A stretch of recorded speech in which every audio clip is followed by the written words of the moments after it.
Obrigada. Okay.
Oh, yeah.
We're going to get started. Everyone, please come in and join us. We're so glad you're here. And just a reminder, please put on your headsets if you really want to be able to hear. Our panelists would appreciate that. I know there's a lot of noise, which is good, and lots of conversations going on. Hello, hello, and welcome to our session today. And it's titled From Pasture to Plate, Continuous Improvement Practices, Progress, and Pathways in Animal Agriculture. We're really glad all of you are here. Welcome. Please have a seat and please use your headsets. We are here today at Belém, beautiful Belém, Brazil, to begin really continuing this dialogue that we've been having for the last several years together. We're on a continuous pathway for improvement, learning, sharing knowledge, and discussion and debate. So welcome to this session. Just a few opening comments. My name is Margaret Ziegler. I'm with the Inter-American Institute for Cooperation on Agriculture, or ICA. ICA is a hemispheric institution that was founded in 1942. We are a technical cooperation agency, but we also are really considered a bridge in the Western Hemisphere. We work closely with all the ministers and ministries of agriculture, ministries of the environment of our 34 member states. We also work really closely with farmer cooperatives, ranchers, livestock producers, all forms of cultivators and food growers. We work with private sector, and we work with environmental and NGO institutions and organizations. So we are here to really have not only a hemispheric dialogue today, but a global dialogue. Very happy to be with you. First, just a few comments about animal agriculture and its importance around the world. We're here in the Western Hemisphere. As many of you are aware, especially if you're from the Western Hemisphere or from Brazil, the incredible importance of livestock and all forms of livestock and animal agriculture. They are critical for healthy diets and sustainable food systems. It's hotly debated, some of the topics and themes, and of course there needs to be progress, but it's very important to recognize there's a lot of concerns, a lot of doubts about agriculture, and particularly animal agriculture, particularly for those of us who maybe have not been raised on a farm, or maybe even whose parents have not been on a farm. But we're really interested in sharing more about what works and what doesn't work and how we can improve. But the fact is that according to the Food and Agriculture Organization, livestock account for about 12% of global greenhouse gas emissions. At the same time, they provide very critical nutrients that are difficult to find easily in other sources of foods. Today, we hope this panel that we have with us, a diverse panel of stakeholders from all across animal agriculture, are going to share some new perspectives, personal experiences, and data that will help us to build some common ground, hopefully learn from one another, and answer some questions and maybe raise new questions as we go forward. I'm going to introduce the panelists. Immediately to my left, Eric Mittenthal. With the Meat Institute, he is the Chief Strategy Officer.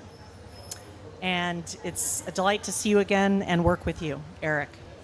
Jamie Burr is at the far end, National Pork Board, Chief Sustainability Officer. Next to Eric, we have, wearing the brilliant shirt, A World Without Cows, is Mr. Mark Lyons, the Alltech President and CEO, and a fellow friend from Kentucky. Mallory Gaines is seated in between the gentlemen. She is the Director of Global Affairs for the American Feed Industry Association. And what we'd like to do now is just hear a bit from each of them. We're going to have some opening questions. We're going to have some back and forth. And then we're going to open it up to all of you in the room. We really would like to have some dialogue with those of you in the room today. Just a quick note, when it comes time to ask the questions, we invite you to come up as close as you can to the front because the microphones are attached. We can't pass a microphone out to you in the crowd. So that's just something to keep in mind. So I'm going to start out first with a couple questions to Eric. Eric, what's the Meat Institute's approach to sustainability? How is the Meat Institute working with the rest of the supply chain? And can you share a bit more with us about the Meat Institute's approach to continuous improvement? Yes, thank you, Margaret. Can you all hear me okay? So first off, let me introduce you to the Meat Institute. Our members are meat companies across North America that produce 95% of the red meat and the majority of the poultry as well. We really sit at the center of the supply chain and represent a very diverse array of companies, from large companies down to very small family companies as well. We view sustainability and our role as very multidimensional. For us, it's about looking at our impact on the climate, but also on animal welfare and food safety and nutrition and food security and labor and human rights. and really want to demonstrate improvement across all of those different areas. We started now several years ago what we call the Protein Pact for the People, Animals, and Climate of Tomorrow, that aims to unite efforts across the supply chain in a data-driven and more transparent way, collecting data from our members, but then also connecting in with the folks you'll hear from here about the work that they're doing on the ground and making sure that we're all working in a very consistent and collaborative way. With our members, we have developed a framework that aims to collect data from companies annually. We are have now just completed our 4th year of data collection, where we are asking them about their practices in all those different areas. What are they doing specific to the climate? How are they measuring and improving on their scope 1, 2, and 3 emissions? How are they following world-renowned animal handling and care practices? And so we have really good data that is available to share what the industry is doing. And then we use that data to be able to create resources for the industry to be able to drive improvement. So one of the things that we've done over the last few years is we've learned that we just had a real basic need amongst our membership to learn how to measure and reduce emissions. Certainly very relevant in the context of this conversation here. We have worked with an organization called Supplier Locked, and we're the second trade association in a collaborative effort to teach companies how to measure and reduce emissions. We've had more than 40 companies go through that program over the last couple of years, and have really made a great deal of progress in just in understanding what companies need to do and the approaches that they need to take. We know that consumer demand for animal protein remains very high, and so we know that we have a responsibility to do everything we can to reduce the impacts that we have and produce our products as sustainably as possible, and so we're committed to helping with our members do that. The other piece of Protein Pact is really connecting all the work that's occurring in the supply chain, so that's why we bring our partners here and look forward to sharing their stories too. Great, that's really wonderful to hear. Also, I want to get back to you a little bit later about data, so I'm going to ask you some questions about that. Mark, when it comes to caring for livestock, one of the priorities, of course, is making sure that the animals are well nourished and cared for. Their well-being is really important.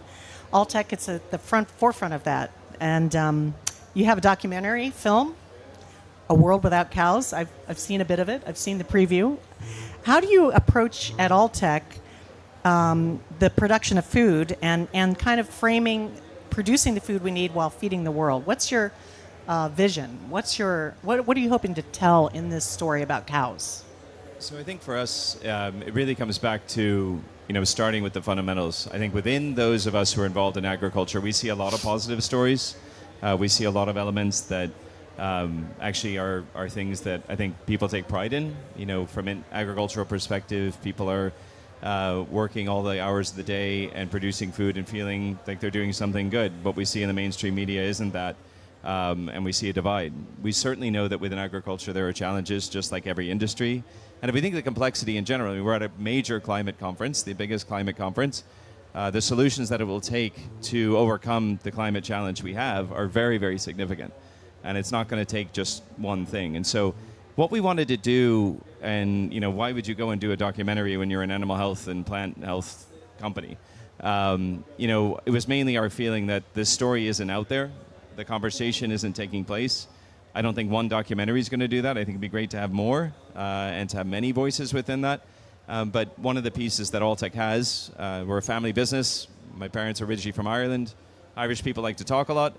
We like to tell a lot of stories. And my father was always focused on telling the story. So it started with science. The science helps us to achieve a broader vision of sustainability. It isn't just environmental sustainability. It's sustaining these producers. It's sustaining ourselves in terms of nutritional production, and it's also looking for new ways of doing things and replenishing our natural resources as best we can. And I think there are opportunities within that. So the storytelling was a really big piece of this, and we decided 3-4 years ago to send out 2 of our very talented colleagues in our media team, give them total license. I came up with the idea, I gave them some contacts, and I got out of the way. And I think that was really important. They're journalists. They don't come from agriculture. And I didn't realize it at the time, but they were kind of skeptical as to what they were going to see. which I guess makes sense given what they normally would find. And so they went to 20 countries, filmed in 45 different locations, did a tremendous job. And I think really what they found was this is more complex, and it's very nuanced. But the arc of the story that they were able to build is really beautiful. We start in Kenya, we go to India, we then look deeper into the history of agriculture, how we got to where we are, and then go to a number of other different locations, including Brazil, which I'd love to talk about a little bit in terms of what we're doing today, launching a short piece on Brazil specifically. But where it ends is on an optimistic tone, from people from all different perspectives, different points of view, coming at this and saying, if we work together, if we keep innovating, if we can collaborate, there's a tremendous amount we can achieve. And that's really what I think events like this are about, and that's really the message we're trying to share. If we have these conversations, we can end up in a much better place than if we silo ourselves off and think that we're right. Thank you, Martin. Thanks. Mallory, I'm going to come to you next. One of the key parts of animal welfare and animal health is the feed that they eat. It's true of every living being. Can you tell me a little bit more about what your organization's doing to improve sustainability in feed? We know that feed production itself makes up about a quarter of greenhouse gas emissions, that part of the supply chain. How are your members improving that supply chain? What are some specific things that they're doing? And just tell us a bit more about your approach to doing this. Thank you so much. I'm happy to be here and share a little bit. Can you hear me? I think you have to hold it real close to your mouth. Really close to my mouth? Yep. Okay. Shout. Great, thank you. Okay. Thank you so much. Happy to be here today. American Feed Industry Association has been partnering with the International Feed Industry Federation with a very exciting project that we're calling Road to 2050. And Road to 2050 is probably for the first time looking at the complete animal feed industry and doing an analysis and trying to build a roadmap of what we can be doing to increase, I guess it'd be decrease our environmental footprint and increase our influence on the rest of the systems up the chain. And it's exciting because the first part of the analysis is looking at environmental metrics such as emissions and biodiversity. We're looking at supply chain, of course, the feed, the manufacturers, where the feed is coming from, and then we're looking at working with stakeholders, farmers, ranchers, the users of feed, and we're even looking at some micro diversity, economics, politics, like what else influences the feed industry. And this whole systems mapping is really intended to give us some of the root causes of where are we maybe faltering within the sustainability space in order that we can then make a change and address those I would say gaps in our current knowledge. This hasn't been done for animal feed before, and the interesting thing I think about when we talk about feed and AFIA is that we're not just corn and soy, we're feed additives and ingredients, and those pieces really make a difference when you're talking about environmental impacts. Feed additives and ingredients can make a huge impact on animals' ability to digest the feed, animal health, the first pieces in a good nutrition, and to get those animals as efficient as you can be. And I'm excited to see kind of where the road to 2050 is going to lead us in our sustainability journey, and then of course just those gaps that we can start to fill with the feed. Yes. Thanks, Mallory. Thank you. Thank you. Finally, we're going to turn to you, Jamie. Shifting probably away from what all of us think about when we think of livestock, we think of cattle. But we have Jamie here with us from the Pork Board, and he's going to tell us a lot more about how the U.S. pork producers view their role, their methods, their actions in achieving sustainability. So, Jamie, tell us a little bit more about how U.S. pork producers are doing this. So I want to start with how important I think it is to be collaborative. It doesn't matter what four-animal or what four-legged or two-legged animal you're raising, we have to work together. We have a bold mission, and that's to feed the world, right? There's still nearly a billion malnourished people around the world. Yes, I said a billion. So I work for the National Pork Board, represent just over 60,000 U.S. pig farmers. Little personal story, I was raised in southern Missouri, which used to be called the feeder pig capital of the world. The number that I've heard is 19,000 pork producers were in southern Missouri. Today, the county that I was raised in, there's one. So that's where my passion comes from as it relates to sustainability. It's not just the outcomes, the environmental side, but it's very holistic.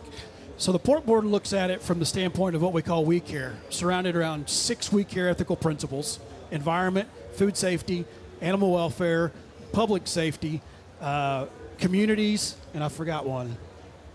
Sorry. Of all those 6, we have goals and metrics that we have established, not we, the pork board, producers, that's the important part, producers have set to begin tracking progress. In 2017, we released a retrospective LCA, life cycle analysis, that shows that over 50 years, from 1955 through 2015, U.S. pork producers have reduced the amount of land per pound of pork by 78%, amount of water by 25%, and the amount of carbon by 8%. So that's a continuous improvement journey, and I think it's important for us to realize that sustainability is not a destination. It's a journey, continuously improving.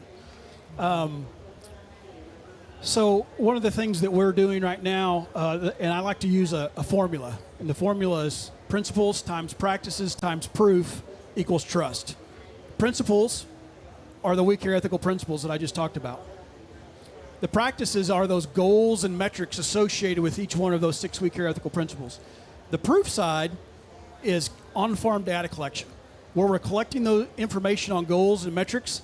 In 23, we have just over 2 million head of hogs in this particular data set that I'm going to share with you, about 200,000 acres. And I can tell you, one, we have a net carbon reduction in U.S. Pork production. We actually sequester about 1/4 of a ton of carbon per acre in the United States. Wow. So it's really, again, that formula, principles times practices times proof, and it's important to be multiplied, because if you don't have proof, the sum is 0. Yeah. That's incredible. That's a great story. That kind of data is very powerful, and I know each one of you touched on various aspects of data and how important that is to this conversation and to closing that trust gap. I'd love to hear just briefly, maybe from one or two of you, about challenges you see with data or opportunities you see with perhaps sharing your data more widely.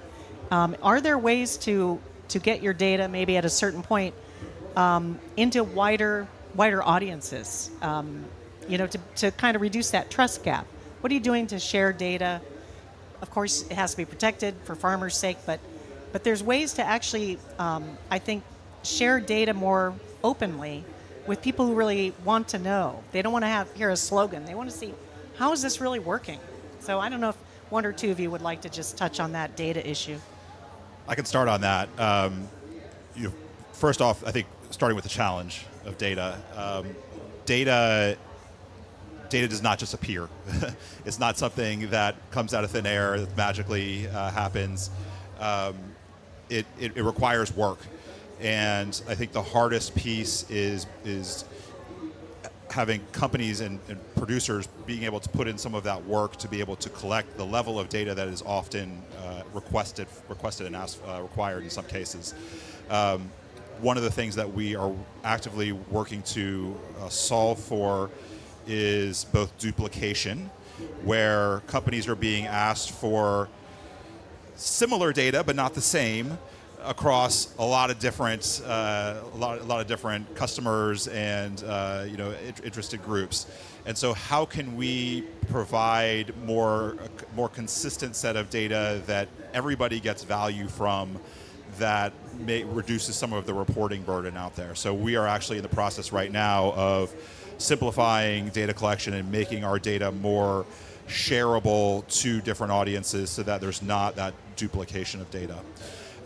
The other piece of it is how do we make the data valuable for everybody who is utilizing it? And so related to the consistency, when someone is putting their time and energy into providing data, what value are they getting back for actually putting in that work?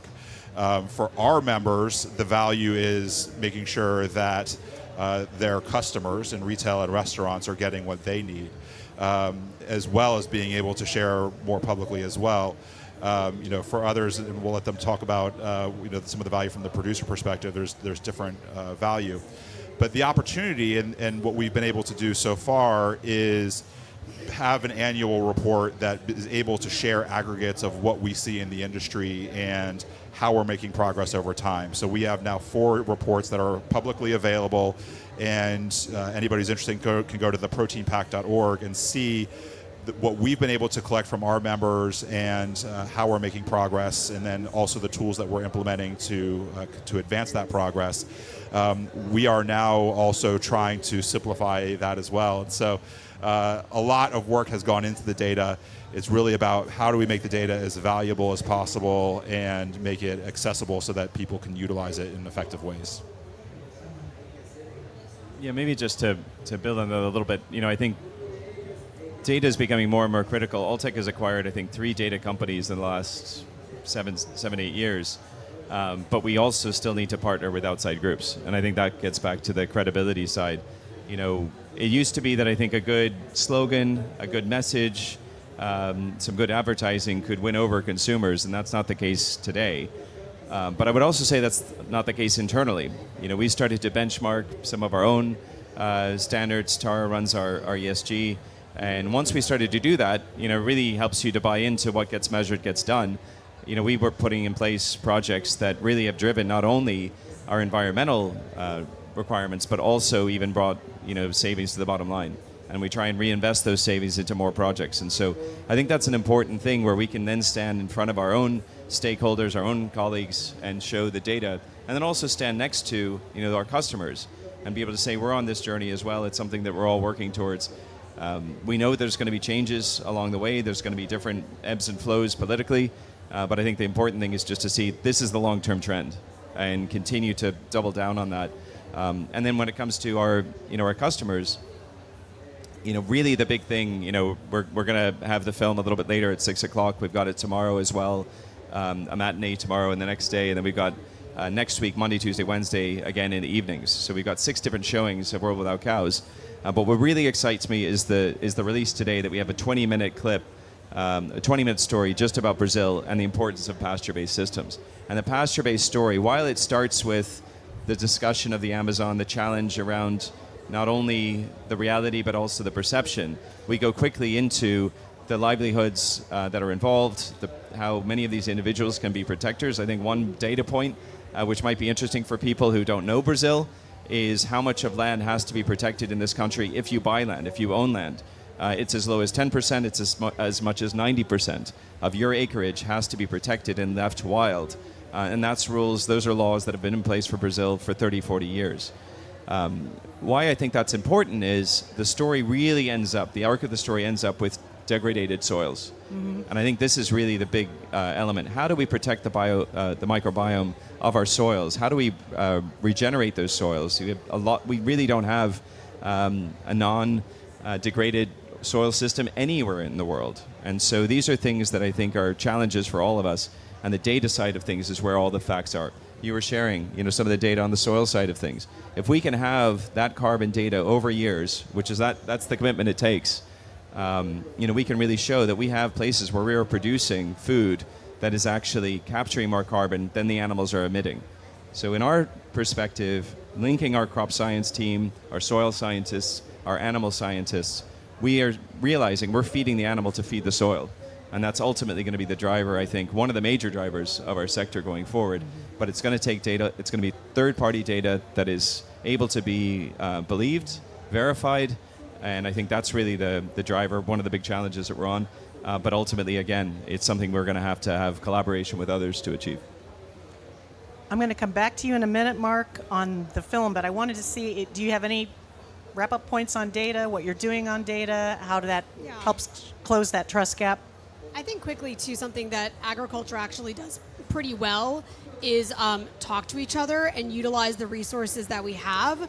and making sure that we are filling each other's gaps as something as well. So I know from a feed additive and ingredient perspective, I'm not going to do the same data that corn is doing. I can work with that association. I can work with those scientists and those researchers to get that data, fill in my piece of the data, and then go to Eric to talk more about what's happening in the meat sector, or Jamie, of course.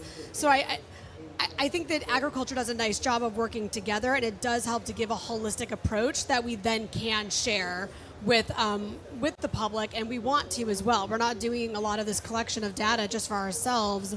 I think you made an excellent point with our customers. Who are our customers? Well, in my case, it's the animals eating the feed, but in other people's cases, it's the humans eating the food, and that's really where that trust needs to come into play. So I think it's just an important piece to know that we also want to collaborate amongst ourselves and make sure we're giving a holistic approach to what is happening in agriculture. Thank you, Mallory.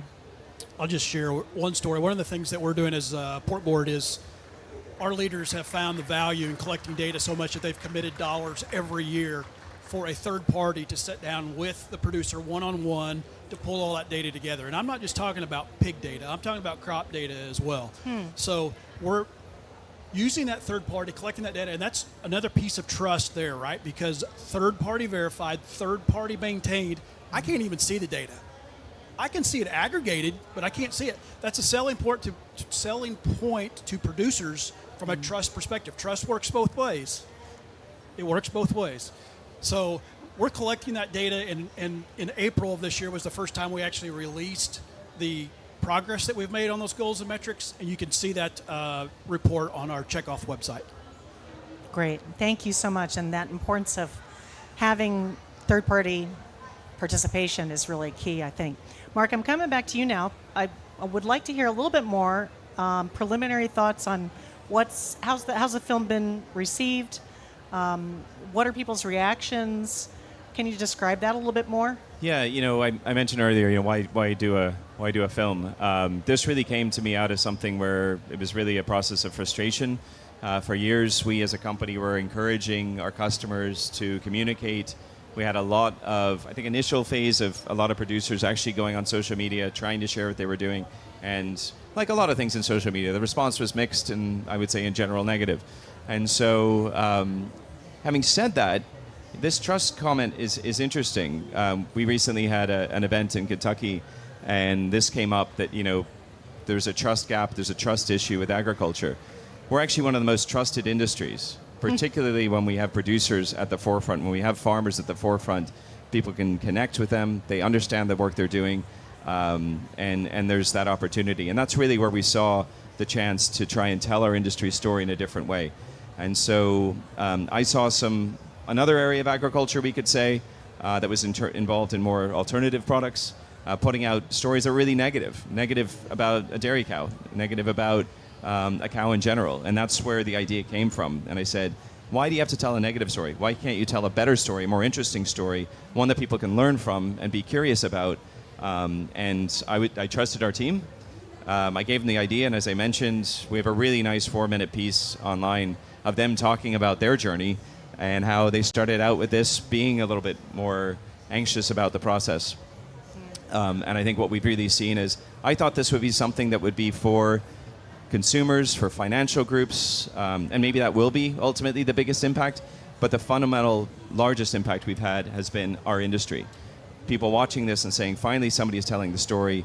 I feel heard. I see a mix of different agriculture involved. I don't see something that's telling me that meat, milk, and eggs are great. I see it as something that is telling us that we have challenges. So I think right now, the first phase has really been talking to our industry, getting the film out in private events like we'll have tonight, and getting it to different audiences and hearing their feedback. We've also entered into several different film festivals, so we've had tremendous success there. That's been great to hear the response from very different audiences, people who are far away from our sector. And really what they've come away with is, this may not change what I eat, but it's certainly making me change the way I think about the people who are producing our food. And if we're only starting that type of a conversation, I think we've had a success. So early next year, we'll have the film out in a public format that people will be able to see. Ultimately, the objective of this is to get the film in front of people and to start that conversation.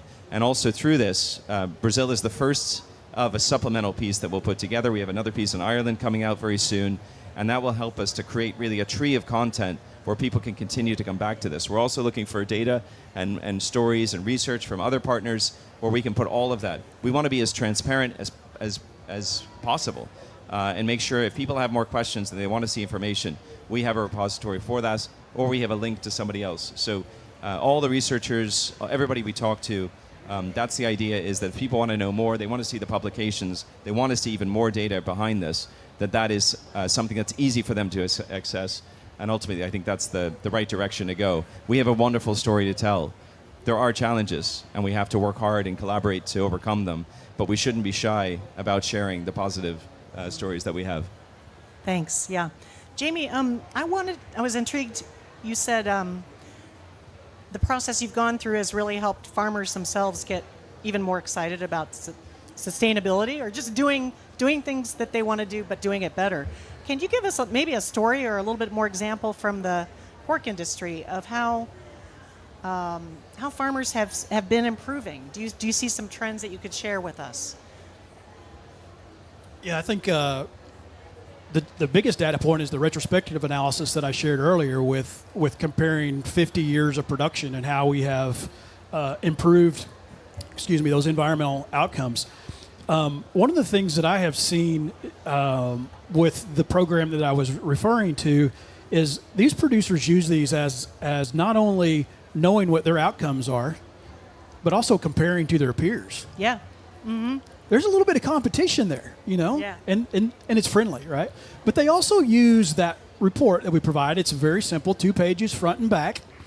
And they can use that to either share it with who they're renting their ground from to show what those outcomes are. They can share it with their banker to see what those outcomes are.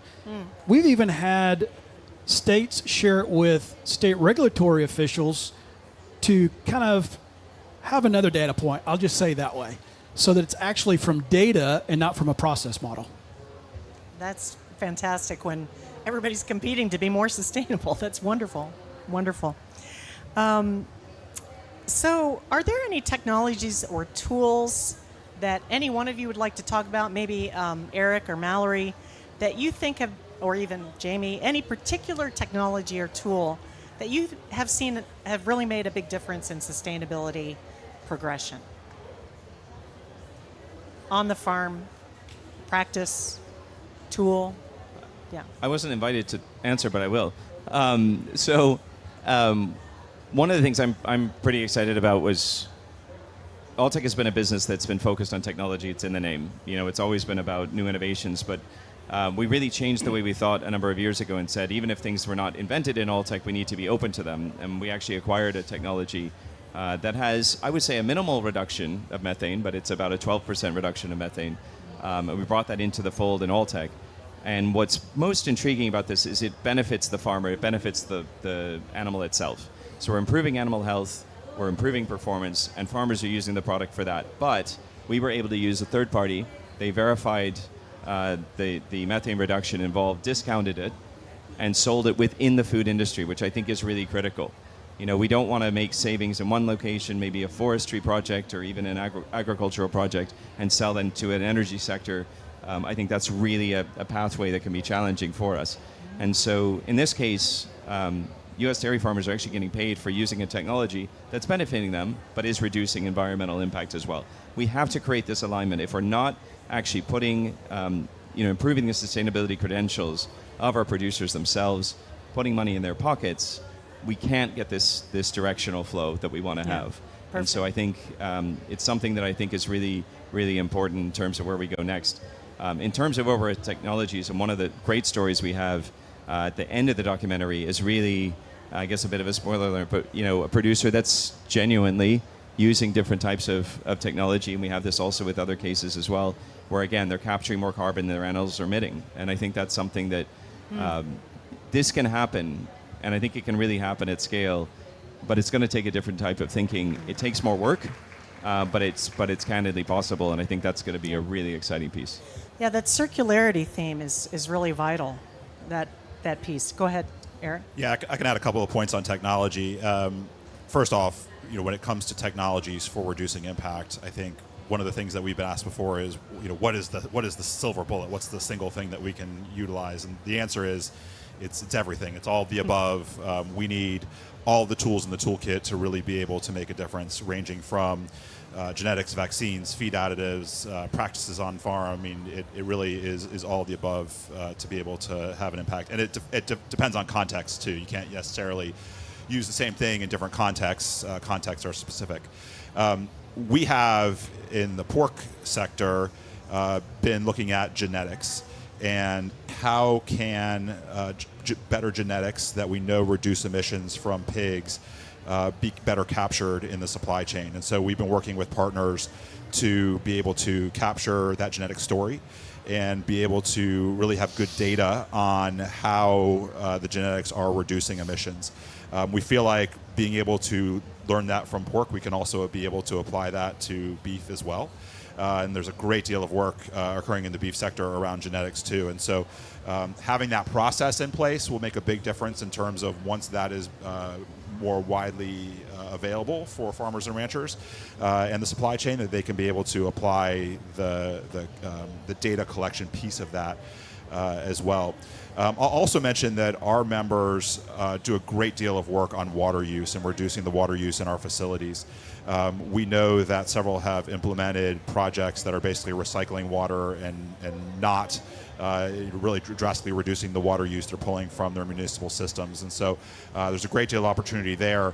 And when our members are doing those things, we are able to, as an association, help share that across our entire membership, have those members share the value. We've made environmental impact, we've made animal care and handling, we've made food safety, we've made worker safety, all non-competitive issues, so that members are very openly encouraged to share the things that are working for them and being able to apply those more widely across the industry. Thanks. Yeah, I'll share two. The first one is, if you think about collaboration, over the past 25 years in pork production, at the turn of the century, it took 3.5 pounds of feed to make a pound of gain. Today, it's about 2.6. Some are lower than that. So if you think about all of the environmental outcomes associated with that amount of reduced feed inputs, that's tremendous. So think of technology that way. The other one I'd like to speak to is back to circularity. In the pork industry, we're using manure to produce corn and soybeans to feed the pigs that produces manure that continues in that circle. And I'll share a quick story with you. Producers are continue to adopt precision agriculture, even in manure management. So a producer can tell you within an acre to 2.5 acres how many gallons or how many pounds of nutrients they put on that particular field based upon the soil analysis. A producer that I know in Minnesota is developing technology. A producer is producing technology that is in line, and it analyzes the nutrient content in line so that they can variable rate apply that material based upon what that technology is telling them. Just two pieces. That's great. Mallory, you want to thank add you. anything else? I think my mind for a second there kind of bulked at the technology and innovation piece, which then I sort of worked myself through. Because in my mind, the first thing that happened was, I think it was 2 years ago, the Food and Agriculture Organization put out a paper. And for the first time in my career, they talked about feed efficiency as a sustainability mechanism to implement, climate change solutions. And it was like, finally, thank you. Yes, because that really is the first step to sustainability in our space, is to have feed efficiency. So I think the new part kind of threw me a little bit, but that was a new policy that opened a door for us to finally start talking about this publicly, and we've been talking about it publicly, but for the public to really hear what we were saying. Oh, this is really important. The quality of the animal feed, what the animals are eating, is hugely impactful, and not just on feed efficiency. And I think, dates a rate of gain, which is incredibly important, but also the animal health and the animal welfare aspect of everything as well. And it supports any new technology that you are going to be bringing to the market. So for me, it really brought that kind of policy piece to mind to support something that we've been doing for a long time, and then allowing us to continue to do it better, more efficiently, just to use the word again. But I think it's an important piece that we'd all been waiting for a long time, and it's allowed us to do more. Yeah, and also I think one of the things I've heard in this conversation is the importance of that using every part of a circular system, Yes. because the use now of animal waste to produce methane or to capture that methane and to produce energy on large farms is powerful. I mean, there are dairy farms now that are almost either net zero or maybe negative because they are capturing energy, they're sequestering carbon, they're minimizing their footprint. These are all things that, it's sometimes a little bit difficult to convey in a short period of time or with a soundbite. But that continuous improvement that the whole sector has been making for many, many years is going to bear that fruit. From my perspective in our hemisphere, of course, there's so many different production systems. The U.S. has a very well-established system that's integrated, that is highly productive and efficient. Other countries just moving along at a different pace. You have tropical agriculture systems, they're extremely different than what we see in North America.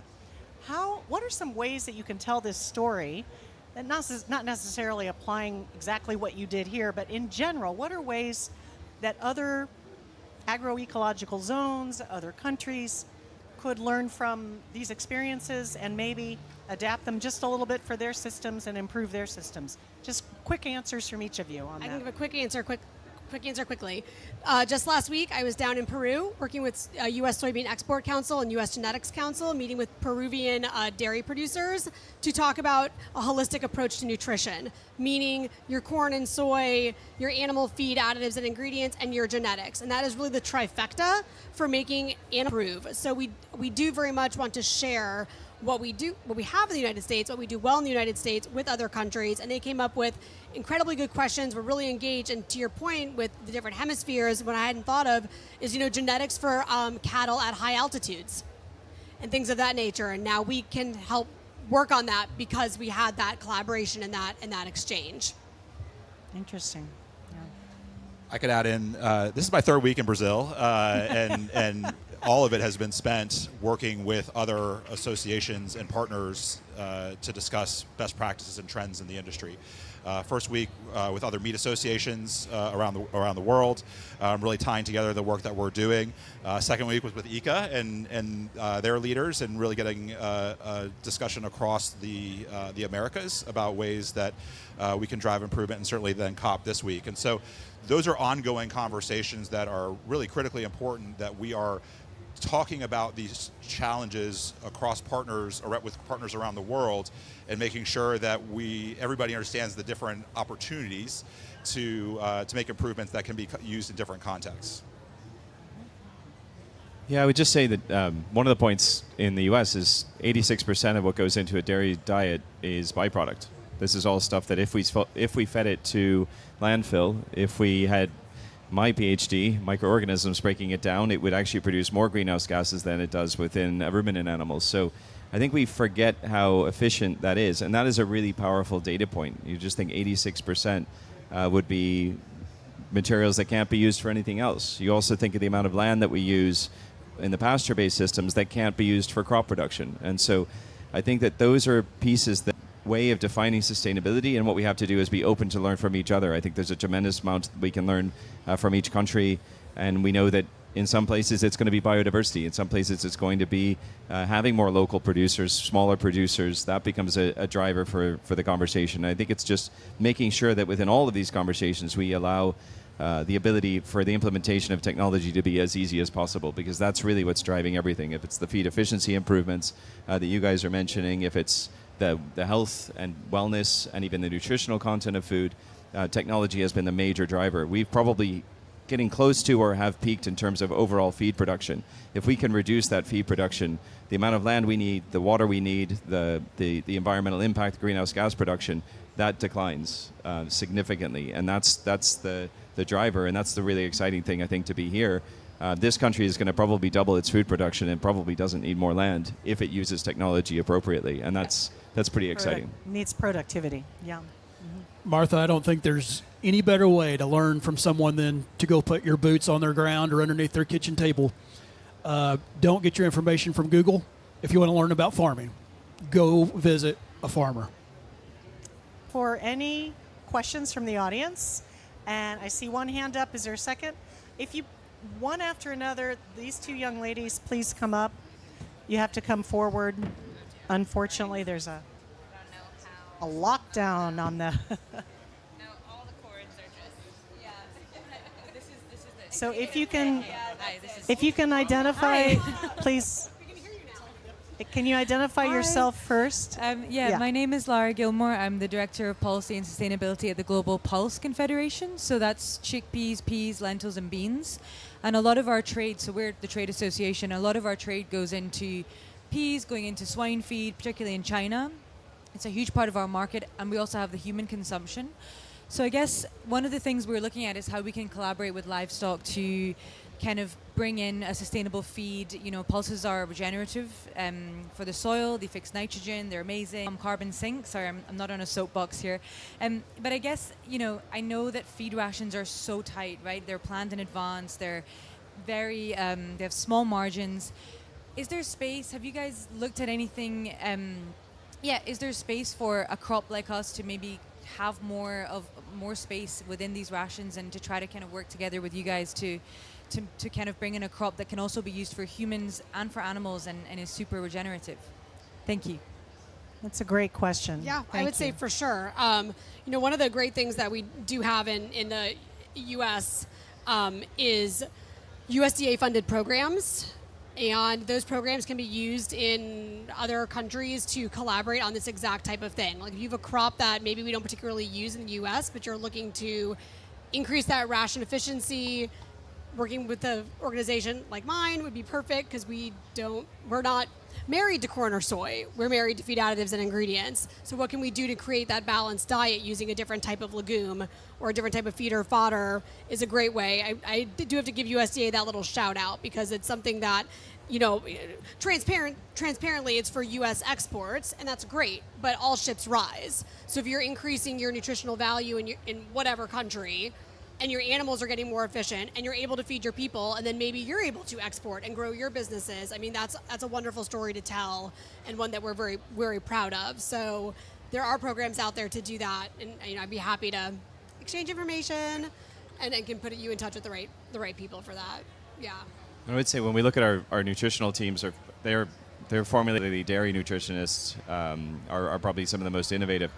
One of the things that we've done a lot in really is the area of enzymes. How do we use enzyme technologies to break down some of the materials that might not be available? And in that regard, we kind of take the secret of the ruminant animal and we try and provide it for a pig or for a chicken or for a layer that they may be able to use some of these materials that might be more fibrous and more challenging to use. But I think particularly when you get probably out of Brazil, but a lot of the rest of Latin America, certainly in Asia, there's a major demand for these types of materials to simply lower feed cost, and then we try and work with them to find different ways to be able to break those down more efficiently for the animals.